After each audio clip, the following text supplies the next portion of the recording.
Good afternoon. Welcome to the show. Let's see. Do we have sound here? I hope so.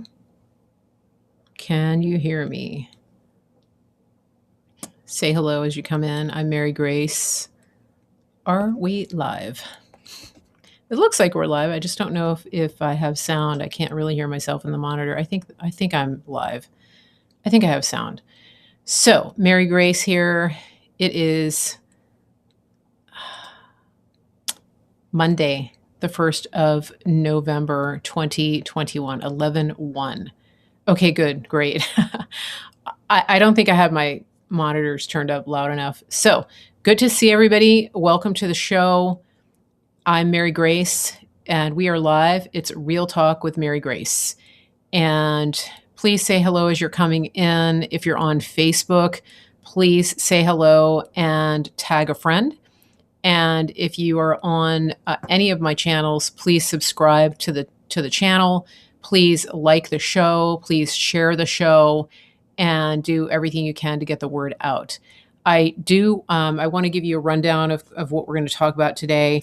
I'm going to go over I'm going to give you a little more information about what we talked about last week about what to do if you get COVID. I'm just going to add a couple of details to that. I'm also going to talk to you today. I'm gonna jump back to where I was on Thursday when I was talking about about leaving Egypt and about the bondage that people have been in for quite a long time, just haven't realized it. And there's a couple of things that have come up since then, and I want to add to that conversation. And then I'm gonna also touch on some of the current events, some of the news that came up over the weekend. There's been some kind of amusing things that have happened, and I think that I just think it's interesting to see where we are culturally, where the media is, and so I'll just give you some of my observations on that. Um, and I think hopefully you guys have been paying attention, but I think that's it. So let me add a couple of things. First of all, if you have not watched my show that I did last Wednesday about my experience getting COVID and then my dad getting COVID, I highly recommend that you go back and watch that show. The title of the show is Time to Prepare. It's on my YouTube, my Facebook, my Clout Hub, and on Twitter. Twitter is Real Mary Grace 1. Everything else is Mary Grace Media. And I'm channel 111 on Clout Hub. So please subscribe to that channel so that you don't miss an episode. So here's what I wanted to say, just a couple of things. One big thing that I forgot to tell you in your preparation is it's very important that you and the people closest to you have power of attorneys, medical power of attorneys signed, so that if for some reason you or the other person gets into the hospital, there is somebody on the outside that can communicate and make decisions for them. I can't stress that enough. It is essential that you have that in place. The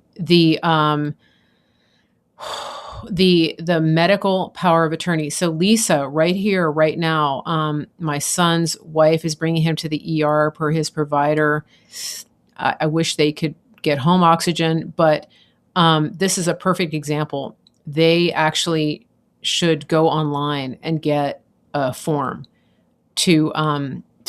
or ask the hospital even if they have a form, so that he can sign before they separate them. The other thing that I would advise them to do, your son, is that anything they ask him to do when he's in there, any procedure they want to do, because they're probably going to isolate him, he should say, I need to check with my wife, get her on the phone, because that way they can make a decision together. Okay. That's what I would advise them to do. I'm not going to make a decision without my wife. I need to talk to her. So that's what I would do. So medical power of attorney, that gives your loved one, your designated person, the ability to communicate with the hospital, to make decisions on your behalf, And especially if someone goes on a ventilator, it is essential that they have that in place, because a person on a ventilator cannot talk. They cannot communicate. All right. Um, and then the other thing, Lisa, is remember, tell them if he does have COVID, I'm allergic to remdesivir. I have an allergy to remdesivir. Okay. Make sure they say that. Make sure they say that, so that they don't give him that. And I'm serious about any procedure that they want to do. Absolutely, absolutely. Make sure that he says, I need to talk to my wife. I need to consult with my wife. We make this decision together. That's critical that he does that. Okay. Delia just corrected me. She said it's power of attorney for healthcare. Power of attorney for healthcare. You can find these online, and a lot of hospitals have them on their websites. And usually there may be a way to do it at the hospital. But since they're on the way to the hospital, it's a little bit of a, last minute thing. Yeah. So people do have allergies to remdesivir, and I would say that anybody needs to say that, because we know what it's doing to people. The other thing I wanted to tell you is that somebody sent me an article about a naturally derived ingredient that it says, here's what the article says. It says black seed strongly binds to spike protein and prevents vascular damage. So we know that one of the things about this virus is that it causes vascular damage. It causes yeah, Delia's making a point here that the power of attorney usually needs to be notarized. Yeah, that's true. I know that. In the situation with the husband and wife going to the hospital, I think they just need to do the best they can. They could actually ask for a notary at the hospital. You guys know that hospitals usually have a notary present, and you can demand that. Okay. So black seed oil, it's from black cumin seed. Black cumin seed. The seed was discovered in the tomb of Pharaoh of King Tut. Okay. Let's see. It's been described as a miracle herb. Perhaps now we know why it was so revered. This is an article on, it looks like a blog, Deep Roots at Home. So it says, black seed or black cumin seed strongly binds to ACE2 receptors in the lungs and effectively stops coronavirus from causing inflammation and vascular damage. So, of course, if you go on WebMD or FDA, things like that, they're going to say it's not effective, because they can't make money off of it. They can't patent it. They can't make money off of it. That's the bottom line. All right. So, they found that it strongly binds to the protein that is known as the hinge region of the docking site, which hampers its binding to the ACE2 receptor surfaces. So the bottom line, they're saying it's technical, but the bottom line is that it's stopping the spike protein. That is what is causing so many problems in people. The inflammation, the cytokine storm, the blood clotting, those kinds of things. So let's see. They actually have a link on here for the full protocol. I'm just trying to figure out. Somebody just sent me this article. Okay, so you can get it in an oil, or you can get it in a capsule form. We'll add this link to this article to the show notes. Okay. So oil or capsule form, right? And so thank you, Caroline, for sending me that article.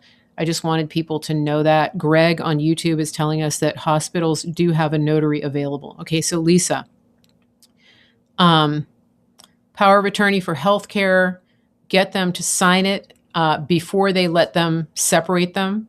They need to insist.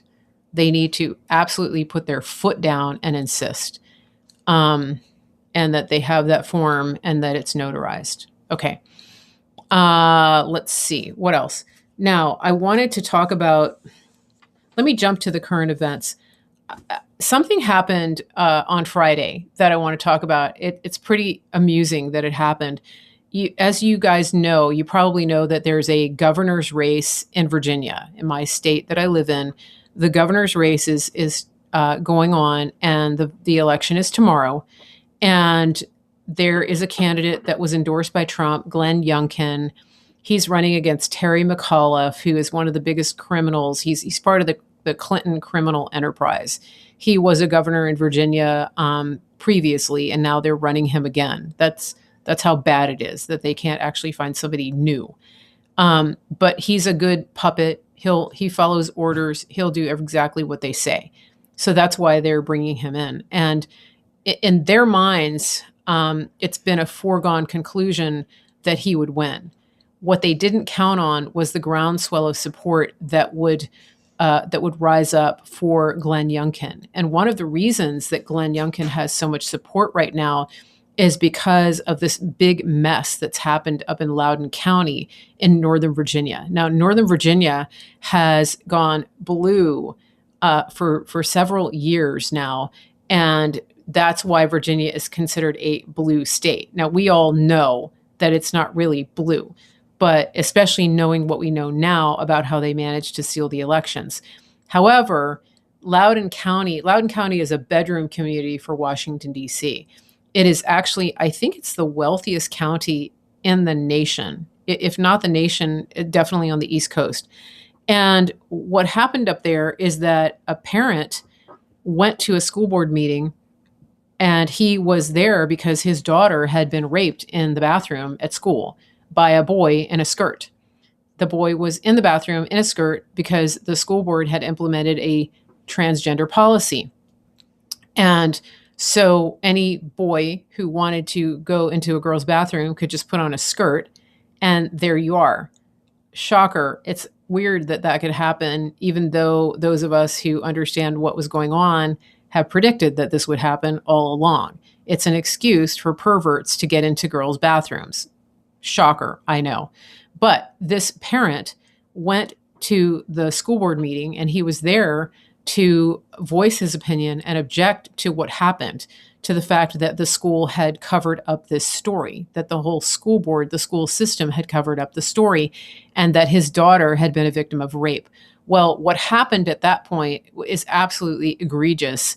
The school board members turned on the father. He never got a chance to say what he was there to say. They actually had him arrested, and he was humiliated and dragged out of the meeting. And this is in line with the entire narrative that is being pushed by these school boards and by our Justice Department, which is that the parents who are coming to the school board meetings to voice their objections and opinions are now being labeled domestic terrorists. Now, let's go back to the story of the rape. So the girl was forcibly sodomized and raped in the bathroom by a boy with a skirt on. And the school board, instead of prosecuting and dealing with the issue, they kicked the can down the road. They transferred the boy to another school where I believe it's alleged that he raped another girl.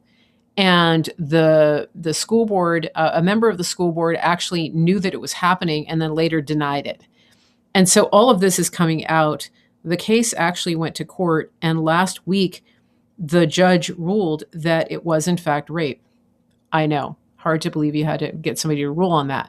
But the same day, the very same day that that news was coming out, they had Hussein up there campaigning for McAuliffe and literally saying that this was a fake outrage, that this was a made up outrage by the Republicans, that it was just a trumped up story to get people outraged. Literally said that it was a manufactured outrage. He was saying that, Hussein was standing up there saying that the same day that the ruling came that it was in fact a rape. This is how much they hate you.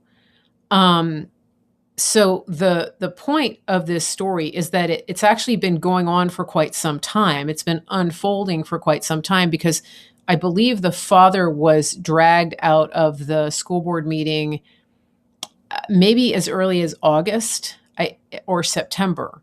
So this has been unfolding and the word has been getting out.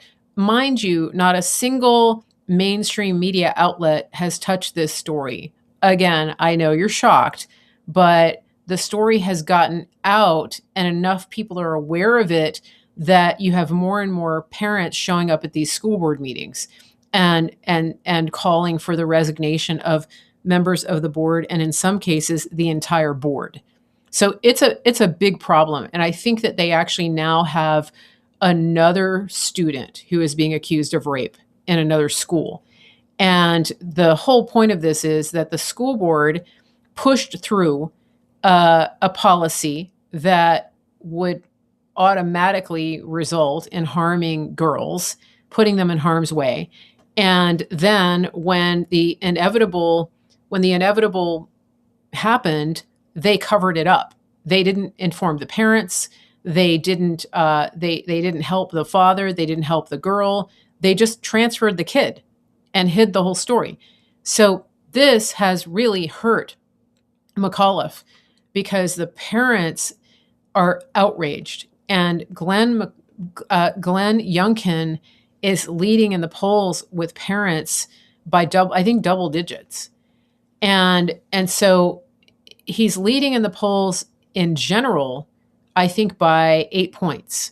Well, in a normal election with an honest media, that would mean that the election would be called on election night and that it would be a landslide. We'll come back to that in just a minute, but let me tell you what the Democrats did on Friday. It was the most ridiculous thing I've ever seen. So the Youngkin campaign made 2 stops in Charlottesville. Everybody here, I hope, is familiar with the story of what happened in Charlottesville on August 12th. What year was it? 2018? It was when they had that, or I can't remember, was it 20? The time is a blur. Whatever year it was, that they had that the KKK rally in the park, and they had the KKK rally in the park, and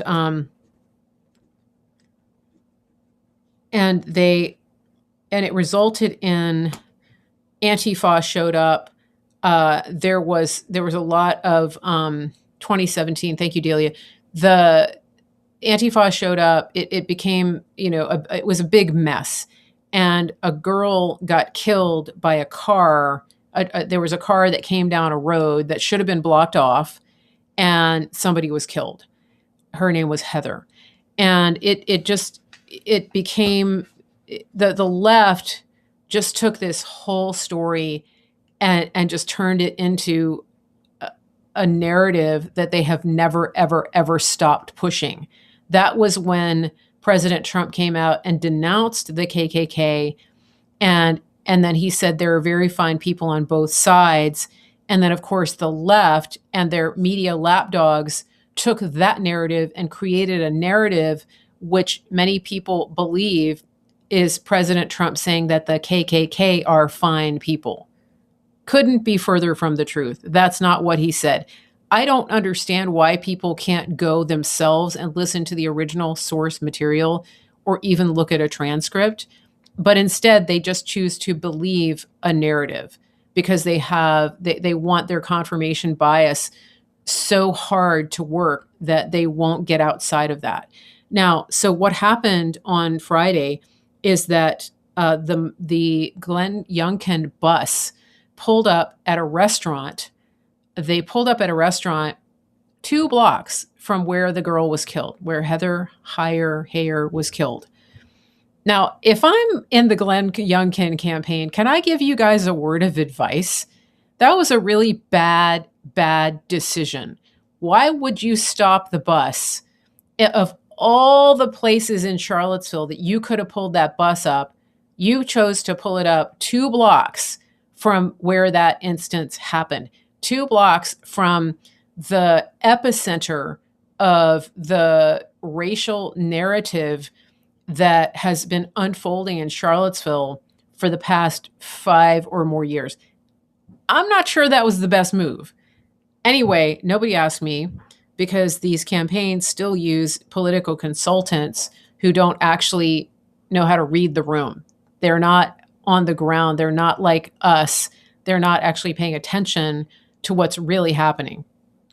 But that's another story. So the bus pulls up, and almost immediately, 5 people come up to the bus holding tiki torches and saying, "We're all in for Glenn." Did you guys see this story? Who in the chat can tell me if you saw this and if you saw the pictures of these people? It was quite a sight to behold. Did you guys see it? So it was crazy. So these people, I don't think I took a screenshot of it. So these so-called Nazi Youngkin supporters were all dressed alike. They're wearing khakis. They're supposed to be dressed like what the Democrats think Nazis would dress like, and carrying torches, and they were wearing ball caps and sunglasses.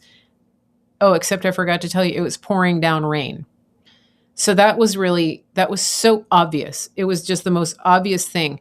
And here's the thing. It turns out that the Lincoln Project took credit for it. The Lincoln Project, in case you don't know, is that the Lincoln Project is a bunch of Democrats who call themselves Republicans. They're a bunch of pedophiles and perverts. Seriously, they are. One of their head people is Kellyanne Conway's husband. Remember that guy, that lovely guy? So that's the Lincoln Project. They took credit for it. I actually believe that it was done in coordination with the McAuliffe campaign, and that the Lincoln Project just took the fall, right? They took credit to get the eyes off of the McAuliffe campaign. It was a total false flag psyop meant to drive that narrative, that lie narrative about the very fine people. And it couldn't have been more obvious. Now, why am I telling you this story? I'm telling you the story because when Trump was running for office, I don't know if you guys remember when he had to cancel the rally in Chicago, and when during the summer of 2016, how there was violence breaking out at Trump rallies. Do you remember that? And the MAGA people were getting a reputation for being violent and for fighting and instigating fights and things like that. And then it later came out, I think it was actually James O'Keefe who broke this. It came out that the people who were stoking violence at these rallies were actually Democrat operatives known as bird dogs. They were sent in to instigate and then to elicit a reaction from the Trump supporters to make it look like the Trump supporters were violent. Do you remember that? It seems like so long ago. The point of this, though, it's important because when people learned what happened, it was really one of the first things that started to open people's eyes to the methods of the Democrats and basically the communists. It's Marxist communist tactics. And that was something that, we were kind of, I don't know if you remember, a lot of people were just getting into politics because of Trump, and they were supporting him and they were excited, and everybody was kind of wet behind the ears. And nobody really knew these horrible Marxist tactics that are right out of the Saul Alinsky playbook, because people just didn't know. I mean, most of us don't think that way. So it didn't occur to us that they would do this kind of thing. People were there just to support Trump. And then all this violence breaks out. Hold on a second. So it's just a very interesting, it's very interesting how that played out. But here's what I wanted to tell you. And this makes me so proud because, a couple of years ago, 5 years ago, if these guys had shown up like they did at that bus, it might have been, the story might have gotten more traction, and it might have actually helped them further their narrative. Now, the blue check elites on Twitter still think that the official narrative is what happened. But the thing is, within like 5 minutes, that whole thing was blown up. Their entire ruse was exposed. People were identifying the members of the group as being Democrat operatives. People were just calling BS on the whole thing from within like the first 5 minutes. And I love that because it shows how much growth we've had as a movement, that people, it's like everybody is skeptical of everything now. And because of that, they just didn't get traction. They didn't get to make it a national news story that would destroy Glenn Youngkin. And if you remember Nancy Pelosi talking about like the wrap-up smear, how they would release damaging false information about a person, and then they would just come in with like the wrap-up smear. I think that this was part of their plan, was that they were going to send these guys in and they were going to create this false narrative that would be a continuation of the fake Charlottesville very fine people narrative, and that the media was just going to run with it, and that everybody would have the wool pulled over their eyes. They didn't count on MAGA and the Anons and all of the people who've learned how to research and how to question everything. So I wanted to bring up this story specifically because I think that you guys should really be proud of yourselves, because so many of you recognized what was going on. And that is, it's amazing. It's tremendous. It shows the growth and the awareness that people have. And I know that it's incredibly frustrating. I don't even know if my chat is still going here. Everything looks like it's frozen. Somebody give me a thumbs up. I don't even see anybody on Facebook. I don't even know if I'm live on Facebook, because everything's just frozen. But let me get back to what I was saying. It shows that there has been so much growth. And I know that people are frustrated. People feel like, oh, nothing's happening.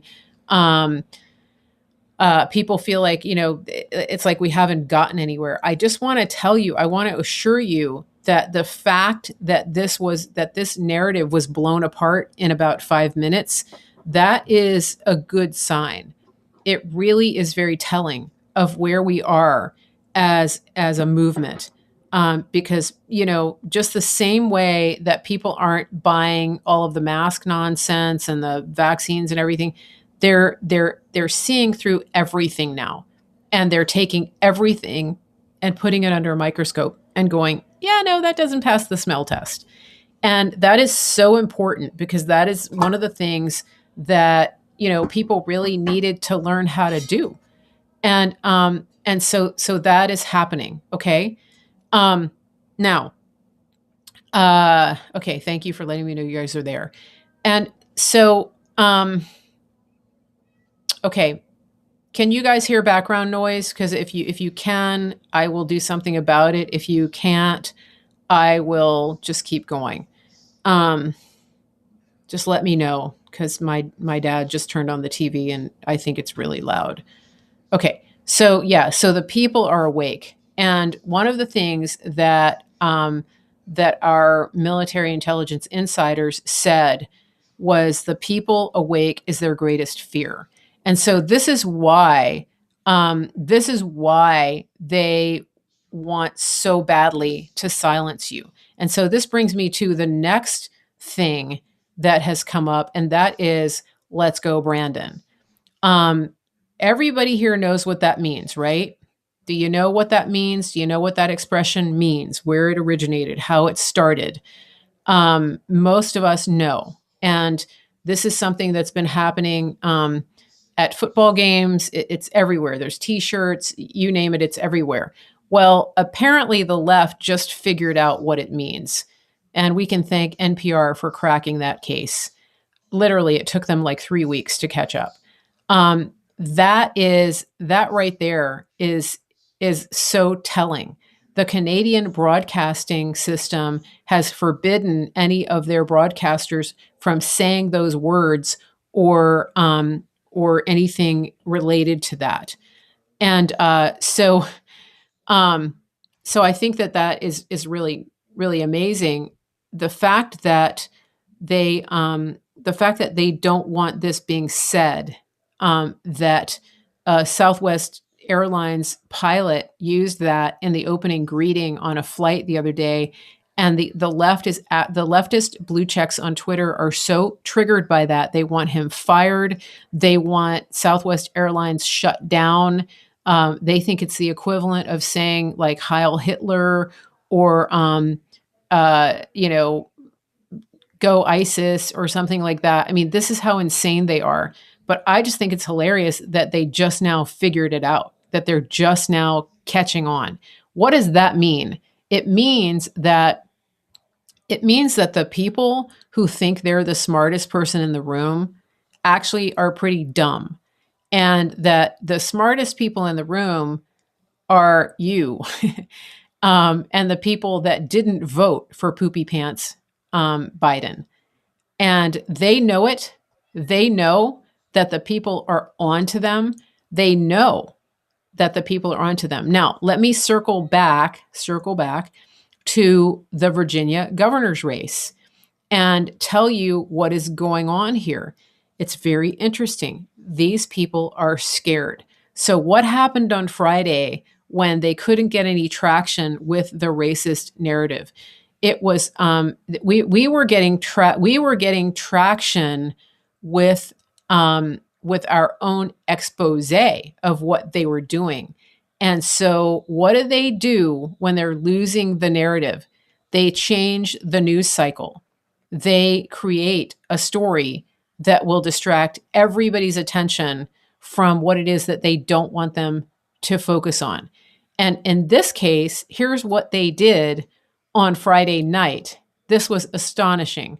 They actually created an ISIS threat in Northern Virginia. They came up with a whole story about how there was a credible ISIS threat in Northern Virginia and that nobody should go to the mall.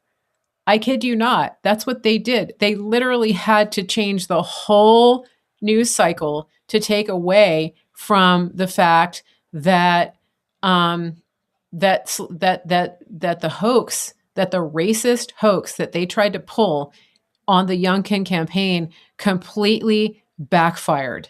And it turns out that the story, that the ISIS hoax was pulled from a random email saying that the Pentagon police were putting out an alert. Like the whole story, if you looked at the details, again, it didn't pass the sniff test. So this is what they did. They literally created an ISIS hoax to take away from the fact that their racist hoax didn't work. They had to create an ISIS incident, an ISIS threat. They had law enforcement at every shopping mall. They like the whole thing. It was like they just pulled out all the stops, the whole 9 yards, because of how badly their racist hoax fell. So what does that tell you? It tells you that we're winning. It tells you that they know that we know, and they know that we know that they know. And so it's a beautiful thing. I want you guys to take heart in understanding what we've done, because we've broken their matrix. They can't get away with this insanity for more than 5 minutes. Think about this. And so where does that bring us with the governor's race? It brings us to the point where the media is announcing that they're probably not going to have a winner called on election day. So they're pulling out all the stops, and they're already announcing that they think they're not going to have everything counted.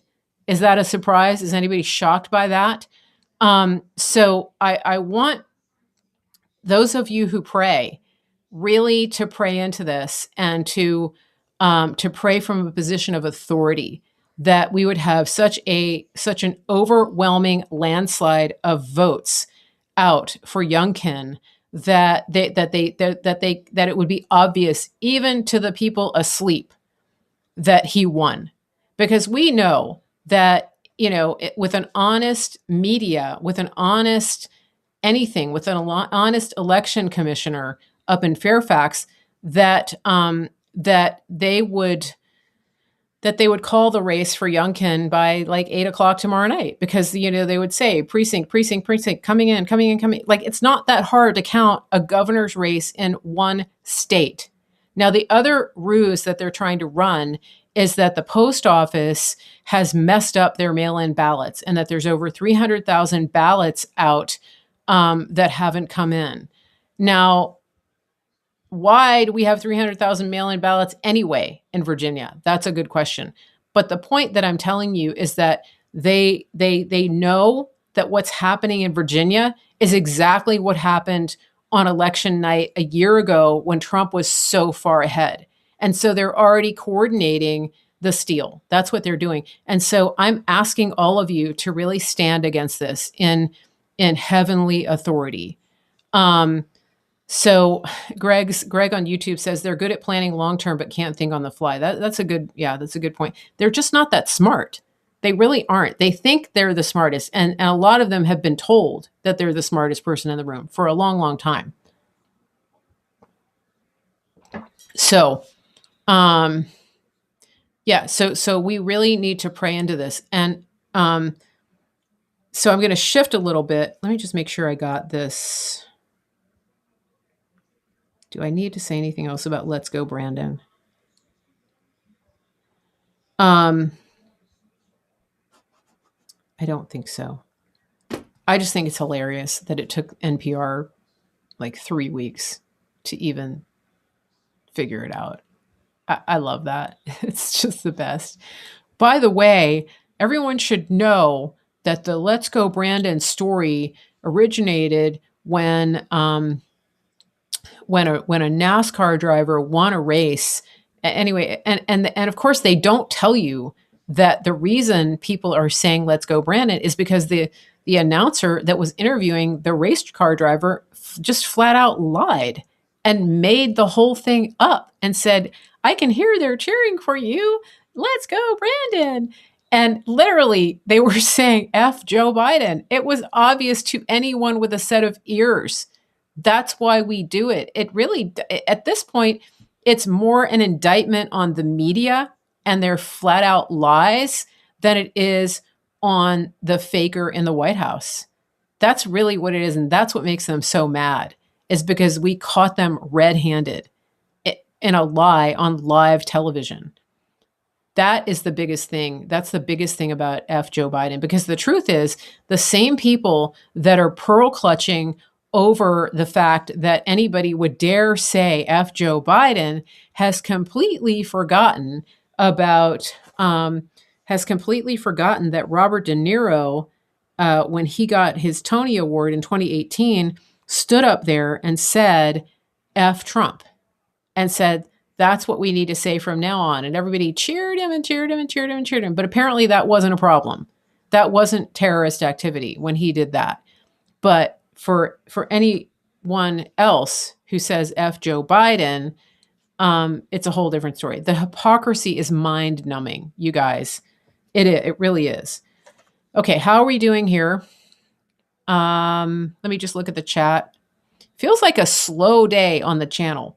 I think that I might be getting shadow banned just a little bit. Let me just see what's going on here.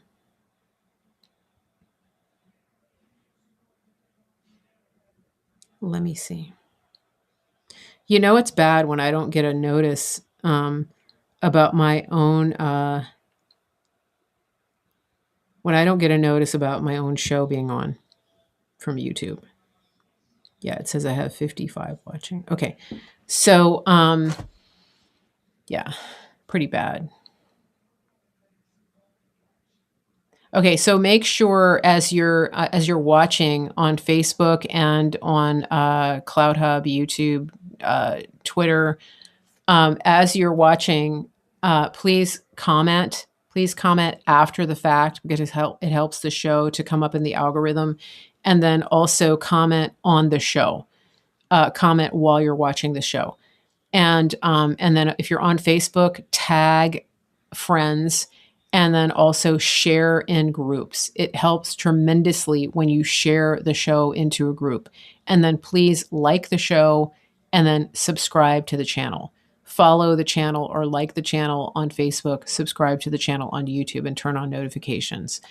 Okay, so that was just a little station break. Now, I wanted to talk about something that I was talking about the other day. I brought up the subject. In fact, most of my point of my show on Thursday was I was talking to everyone about really getting out of the bondage of the system that we've been in for so long. The title of my show was Leaving Egypt for Good.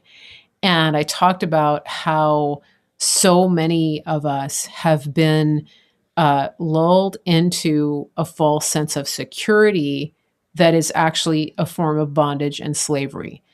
And it's kind of interesting because I don't know if you guys have noticed, those of you who've been following me for a long time, have you noticed that sometimes I talk about something that prophetically or a biblical teaching, something the Lord is showing me, and then within 6 months, one of the bigger prophets will talk about it.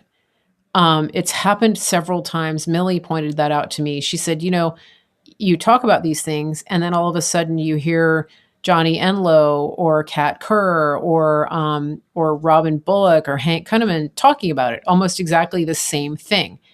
I don't know how that works or why it works that way, but it's very interesting. And I don't think they listen to me.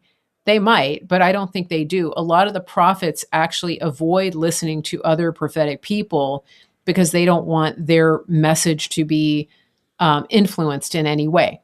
And so anyway, I was listening to Johnny Enlow talking on Elijah Streams on Friday. He was on with Steve Schultz, and he literally was talking about people being in bondage to the system and how God has been showing him how God got them out of bondage. He was talking about leaving Egypt.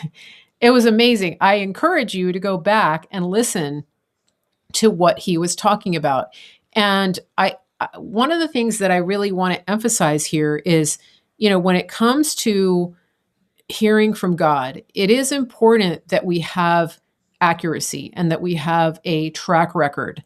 And one of the ways that we can determine that when we are deciding who to listen to and who to give our attention to is the consistency and the connection.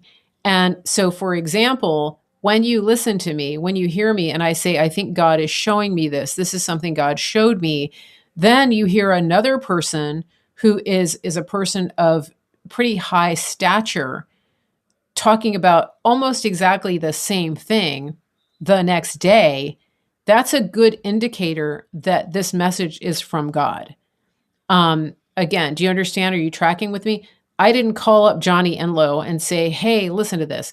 I think that the word that Johnny Enlow delivered, it may have actually been recorded, pre-recorded with Steve, or that it was something that God had given him a couple of days prior. So my point is that this isn't a situation where Johnny Enlow listened to my show and then said, oh, that's a good thing to talk about. I'm going to go on Steve's show and tell him that God told me these things. That's not it at all. What it is that God speaks to people, who are in different places, literally different places on the planet, but it's like it's like they're tuned into the same frequency.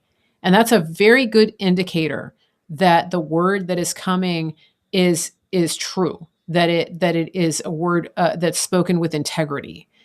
So I just wanted to tell you that because some of you are not necessarily familiar with the prophetic. You're not, maybe it's new to you and you're thinking, well, when this person says, God told me, how do I know? How can I be sure that how does that work? How can they say that? And so I'm pointing this out to you to show you that, there's a synchronicity that happens with many of the prophets. And, I don't present specifically as a prophet, but I know that I'm prophetic and I know that God speaks through me. And so I wanted to just encourage you that when you hear things from anybody who says, I am hearing from God, definitely test it, test the spirits, ask God, does this resonate with me? Can you give me some confirmation? And that is exactly what happened. I talked about this on Thursday. Johnny Enlow comes back and talks about it on Friday. And I'll give you another similar example of how you can test the spirits and see if God is speaking to people, from across different areas of ministry. One of the things that I have noticed lately is that a lot of the prophetic teachers have been talking about wealth transfer. They've been talking about God prospering his people, the ones who've been faithful. And we're starting to see examples of that. And so that's another example when God wants to get a message out and he wants to get people's eyes and ears on a specific message, he will say that message. He will say that message through different people. And again, I'm emphasizing this because the prophetic people that I'm talking about are very careful not to consult with other prophets. They're not out there trying to.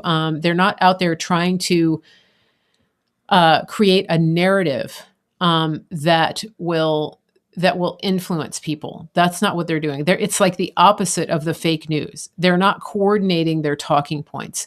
They're listening to God. They're hearing from God, and they are delivering a message.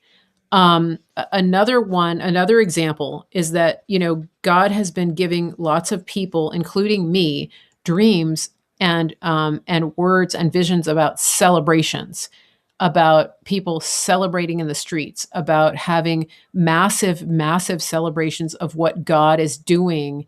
And it has specifically to do with turning around the corruption that's happening in our country. And so, like, I had a dream to that effect. I think it was in April of this year. And then within a couple of months, I think it was, I'm trying to remember. I know Kat Kerr talked about that, about celebration. I know that one of the other prophets, I think it was Hank Kunneman, came out and described something very similar. And then there have been a couple more who are describing this. Mike Thompson had a dream recently where God was showing him massive celebrations. So that's what I mean. When you start to see common threads emerging across people who have a reputation for walking with God, for speaking truth, for being consistent, and for walking in integrity, that's a really good sign that God is speaking, and that's an important topic on God's mind, and that He wants people to pay attention to that. And so going back to what I was talking about last week about leaving Egypt, one of the things that Johnny Enlow brought up that I thought was very interesting is he said that some scholars are actually thinking that about 80% of the Israelites stayed in Egypt, that they were in bondage, but they actually stayed in Egypt. And this is in line with what I was talking about last week, and what I've been talking about really since the beginning of the pandemic, is that so many people don't actually want to be delivered. They don't want to be awake. And it's either because they don't actually realize they're held captive, or because they're too comfortable in their captivity. And this is a question that I would pose to you personally, to ask you: A, do you know that you're held captive, that you're in a system that is enslaving you? And B, do you want to get out? And the sad reality is that a lot of people don't actually want to get out. And I'll give you an example.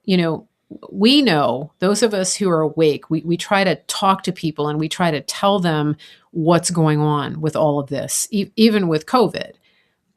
You try to tell somebody, hey, You don't have to go to the hospital. You can get medication and get treated ahead of time. Some will listen, some won't. Some are so wrapped up in the bondage of the system that they're in that they don't want to leave it. They have too much comfort in knowing or in the experiences that they've had before, where you just call the doctor, you go to the ER, you let the medical establishment take care of you, even if it means it kills you. But and in some cases it's pride. They don't want to admit that they might not have the answers, especially if they're highly educated. It's kind of interesting when Johnny Enlow was giving the data, he was saying that he said that 77% of American families are in debt, and that the highest level of debt is in the most educated people. And I think that's very interesting because I feel like a lot of the enslavement that we're seeing, especially with the pride issue, is coming from the educated classes. I see this a lot, especially with COVID. You know, people who are in the medical profession, people who are in the medical profession are so smart that they can't get out of their own way, and they won't get out of their way. They won't. Their pride doesn't allow them to say, I may be wrong about this. And I'll give you an example. Somebody that I know, a friend was telling me about somebody that we both know. This person that we know they had a mutual friend whose father came down with COVID. So a senior citizen came down with COVID. Our friend was trying to tell her friend, the daughter, hey, listen, you don't have to take him to the hospital. You can do this protocol. And the daughter said, we have doctors in our family. We know what to do, but thanks anyway. So what did they do? They took him to the hospital, and he got taken from the family because he had COVID, isolated. You know the rest of the story. I don't even have to tell you what they did to him. It's like the modern day gas chamber. Remdesivir, ventilator, he died over the weekend. Completely unnecessary because of the pride of the family of doctors who would not hear what this person had to say.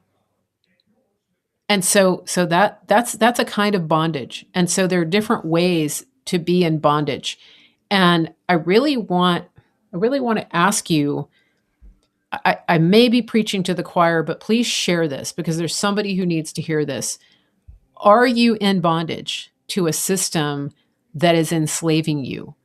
And are you at all interested in getting out of that system and getting out of the bondage? And whether it's a bondage, it could be an intellectual bondage. It could be financial. It could be just overall systemic bondage where you are depending on a system to take care of you when in fact it's actually enslaving you. So it is. It's a big, important question that I really want to encourage people to look at prayerfully. The bondage of intellectualism is very scary. I live in a college town, and I've noticed for years in the church that many, many people in this town worship at the altar of intellectualism, of academia.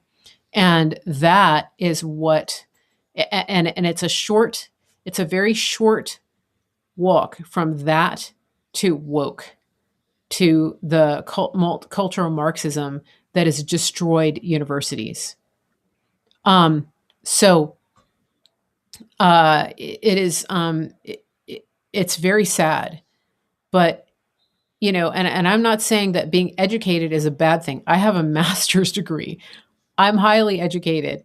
However, thank God I've learned critical thinking along the way, and I don't worship at the altar of academia. I was asked to go into academia. I was asked and invited to get my doctorate by my program directors when I went for my master's. And thank God I didn't do it, because I didn't want to be in academia for years and years and years. But it's a very insidious type of bondage that creeps up on people because it preys on your pride. I didn't know that I was going to talk about this today, but somebody needs to hear this, that you might actually be in a bondage to that system. And that might be what's making it very, very hard for you to understand and get a grip on what is actually happening right now in our world and in our country, whether it comes to COVID, the entire agenda with that, the financial system, the banking system, the healthcare system, such as it is. It's actually disease creation, the food, everything.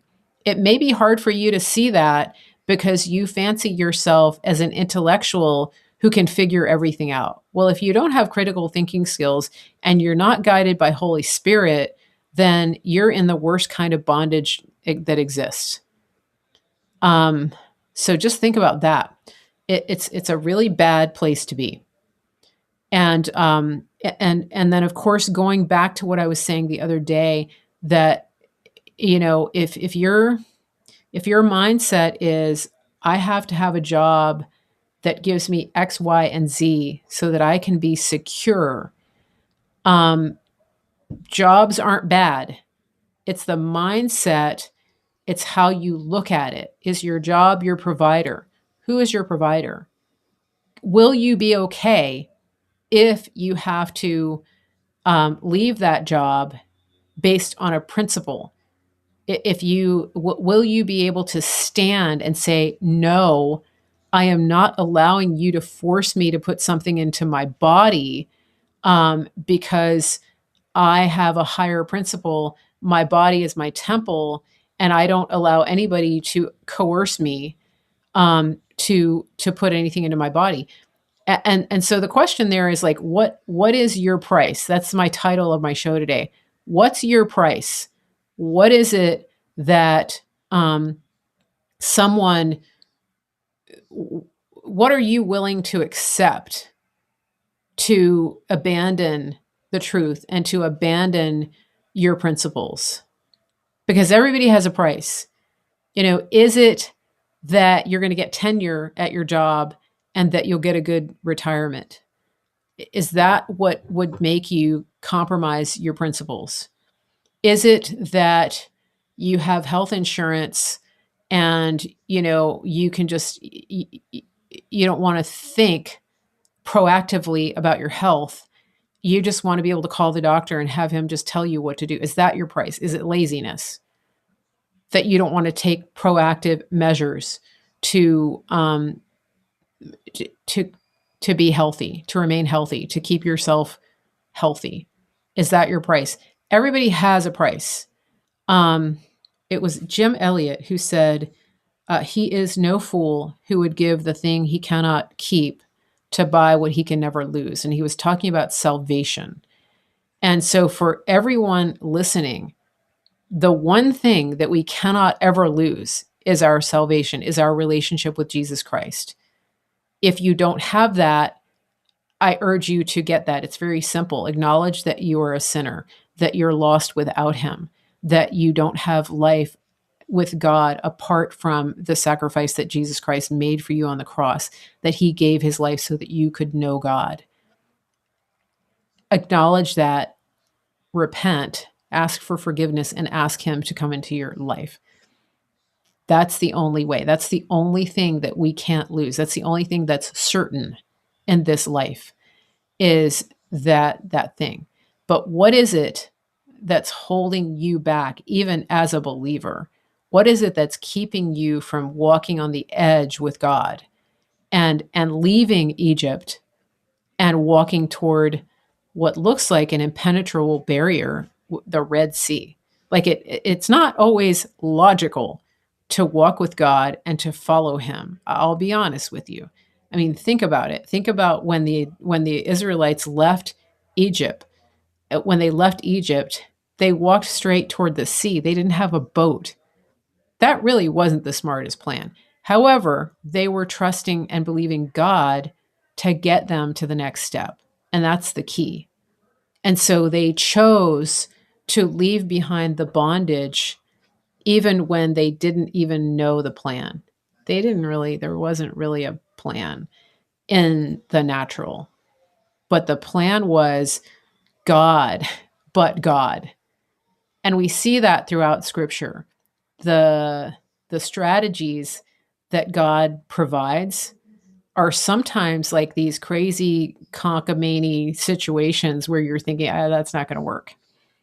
And I mean, think about it. Think about all the best stories in the Bible about people walking in faith. I mean, think about the story of Gideon. Like, I mean, Gideon was told to get jars and put torches in them and blow trumpets and break the jars. That was the battle strategy. And to surround a camp that had outnumbered them tremendously. Gideon had 300 men. He was told to send over 20,000 home. That was the battle strategy. So the thing is, when you're able to walk away from the bondage, the slavery, the Egypt, the thing that's holding you back, it's very easy to walk into battle strategies like that because you know from history, you know from all of history that God's plan and God's strategies don't fail. And so you don't have to understand intellectually. If you've been worshiping at the altar of intellectualism, you don't have to know, you don't have to understand and figure out the battle plan. You just need to know, but God, God, God knows where we're going. God can take us out of this, right? I mean, look at David and Goliath. Goliath had 5 stones. That's it against Goliath. But he knew that God was able, right? Who is this uncircumcised Philistine that he would taunt the armies of the living God? So David knew his source.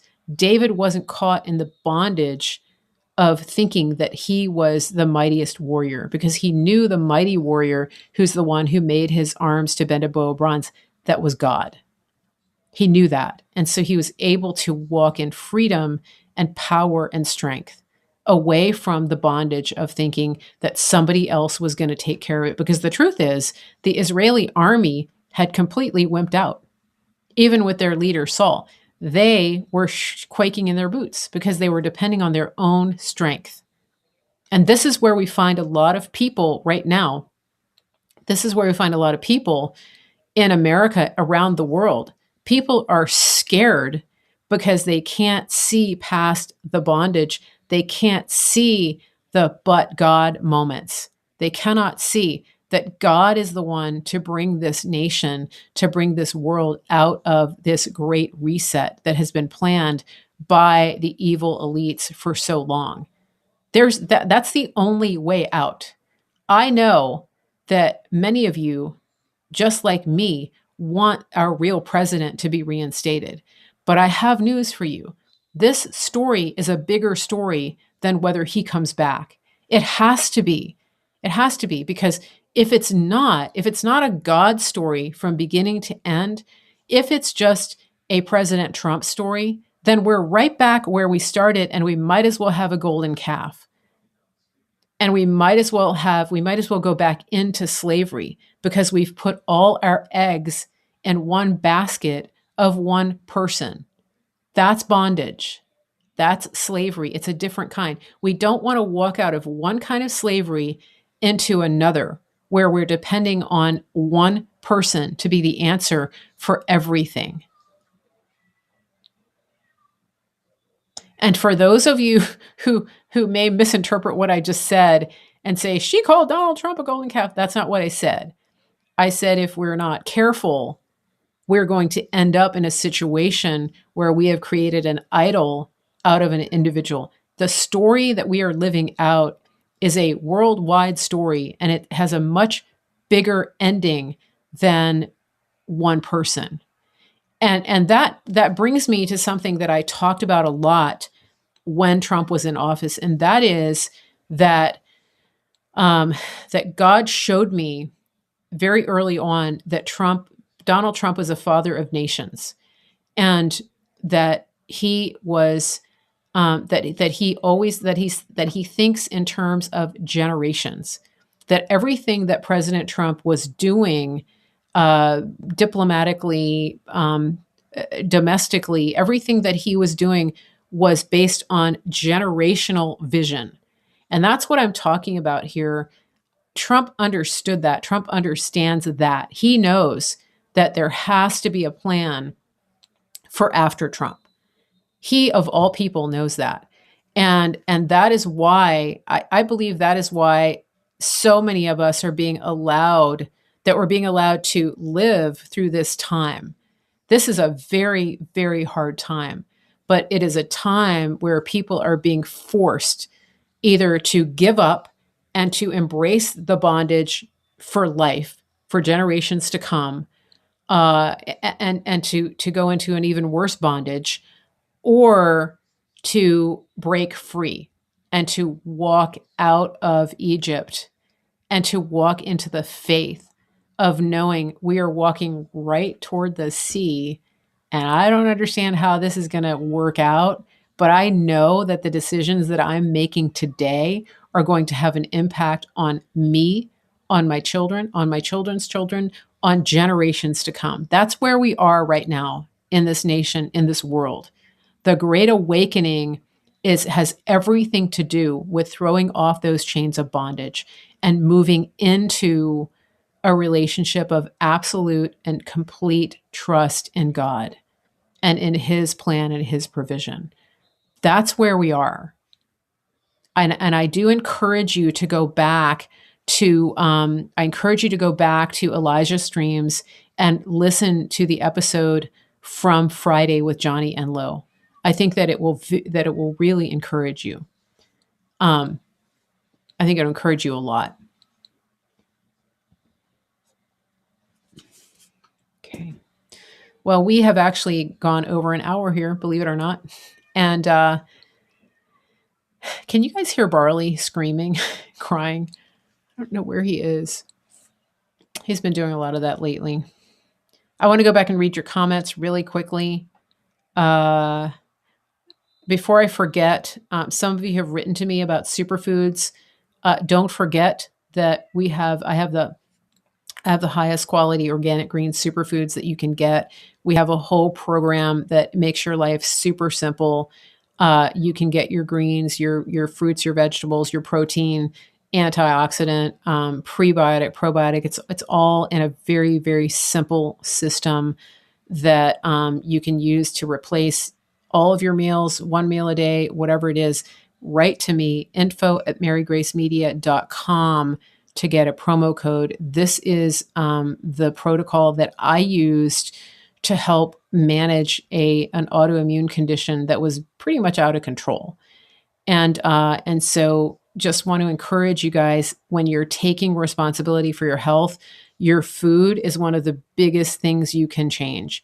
And you can get the biggest impact out of doing that. So info@marygracemedia.com. Okay.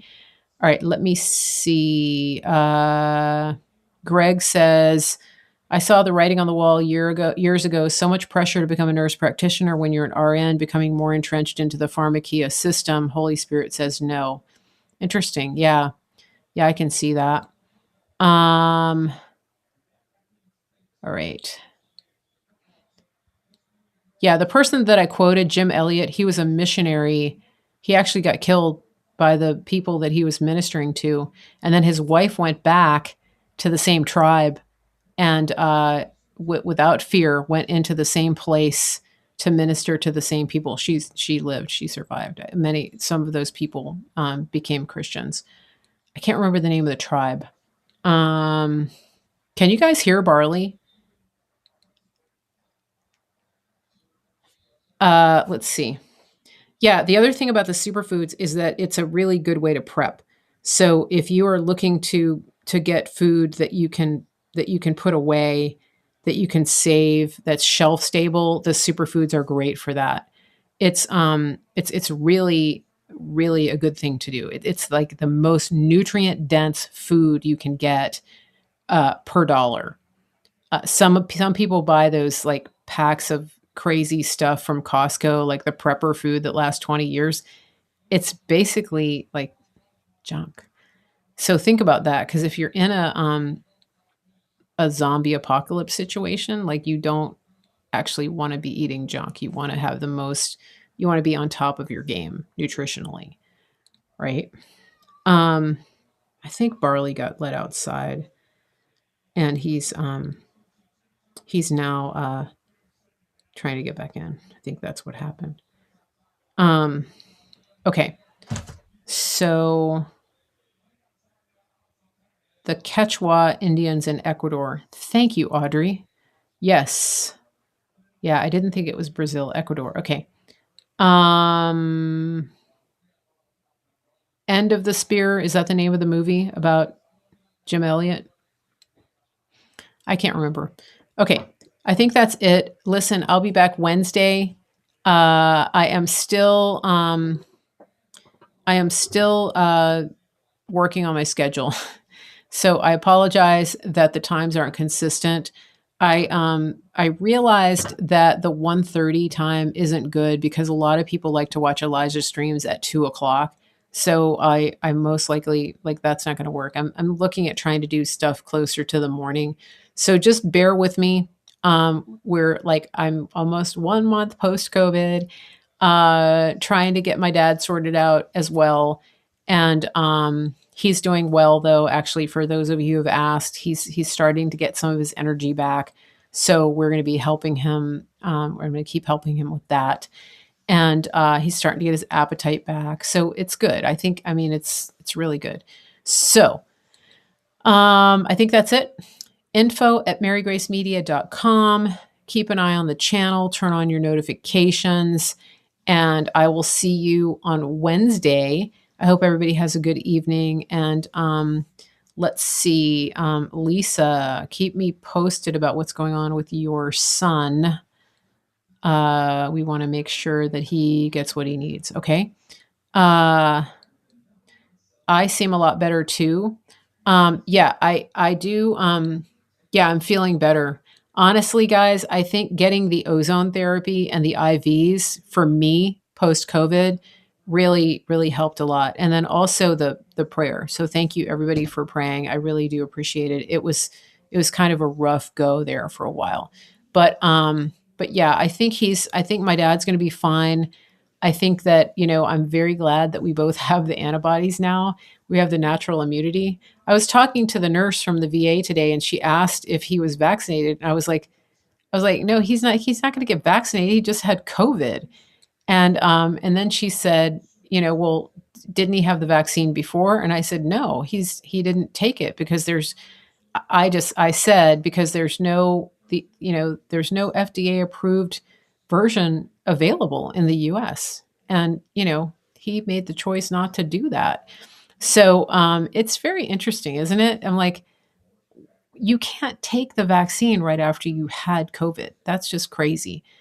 Anyway, um, pray for more eyes to open, especially in the medical community, and for the pride to be pushed back so that people can uh, actually face the truth and face what's real here and save lives. So share everything that I've shared with you. Share the show that I did on last Wednesday about COVID. Time to prepare. Please send that to people so that they can get the information that they need. It might save a life. And we did put notes in the show. On the Facebook, the notes are in the comments. On the YouTube and on the Cloud Hub, the notes are in the show description. Okay, everybody have a wonderful evening, and I will see you on Wednesday. Take care, everybody.